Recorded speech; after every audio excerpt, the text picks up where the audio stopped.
Mohakhali টি&টি colony মাঠে প্রয়াত সাবেক প্রধানমন্ত্রী বেগম খালেদা জিয়ার রুহের মাগফিরাত কামনায় দোয়া মাহফিলের আয়োজন করা হয়েছে। এতে যোগ দেবেন বিএনপি চেয়ারম্যান তারেক রহমান।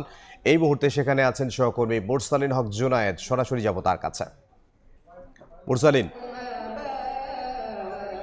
সাবেক প্রধানমন্ত্রী বেগম খালেদা জিয়ার মৃত্যুতে যে দোয়া মাহফিলের আয়োজন করা হয়েছে মহাখালী কড়াইলবাসীর উদ্যোগে এই মহাখালী এলাকার টি&টি মাঠের এই অংশটিতে, এবং এই অংশটিতে এখন পর্যন্ত যেই আয়োজন দেখা যাচ্ছে যে মূল মঞ্চেতে দোয়ার আয়োজন চলছে। বিএনপি চেয়ারম্যান তারেক রহমান তিনি সময়সূচি অনুযায়ী 2:30টায় এই মঞ্চে উপস্থিত হবেন এবং এখানে এসে তিনি যে দোয়া মাহফিল আয়োজন হয়েছে কড়াইলবাসীর পক্ষ থেকে বেগম খালেদা জিয়ার রুহের মাগফিরাত কামনায়, এই দোয়া মাহফিলে তিনি যুক্ত হবেন। এবং এই পুরো টি&টি মাঠটিকে ঘিরে যে পরিবেশ দেখা গিয়েছে যে এই মূল মঞ্চ ছাড়াও এখানে এই বিশাল মাঠটিতে এই এলাকার কড়াইল, মহাখালী সহ এই আশেপাশে যারা রয়েছেন এই সবার অংশগ্রহণের জন্য পর্যাপ্ত পরিমাণ জায়গা রাখা হয়েছে।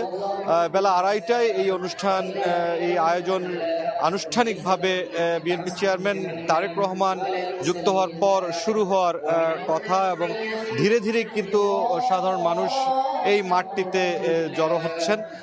এবং এইখানেই যে দোয়া মাহফিলের আয়োজন করা হয়েছে, গেল 30 ডিসেম্বর ভোর 6টায় শেষ নিঃশ্বাস ত্যাগ করেন বিএনপির সাবেক চেয়ারপারসন, সাবেক প্রধানমন্ত্রী মরহুমা বেগম খালেদা জিয়া। এবং তারপর থেকেই এখন পর্যন্ত নানামুখীদের পক্ষ থেকে, নানান মহল থেকে যেই শোক প্রকাশ সেটি যেমন অব্যাহত রয়েছে, তেমনিভাবে বিএনপির যে চেয়ারম্যান তারেক রহমান তাকে শুভেচ্ছা জানানোর পাশাপাশি কিন্তু যে দোয়া মাহফিল, সেই দোয়া মাহফিলে এখন পর্যন্ত বিএনপি চেয়ারম্যান তারেক রহমান অংশ নিয়েছেন, শুধুমাত্র গুলশানে অবস্থান নিয়েছেন এবং এখন সাধারণ মানুষের সাথে কড়াইলবাসীর উদ্যোগে আজকের এই দোয়া মাহফিলে তিনি অংশ নেবেন। কিছু সময় পরেই তিনি যুক্ত হবেন। এই ছিল এখান থেকে সবশেষ পরিস্থিতি।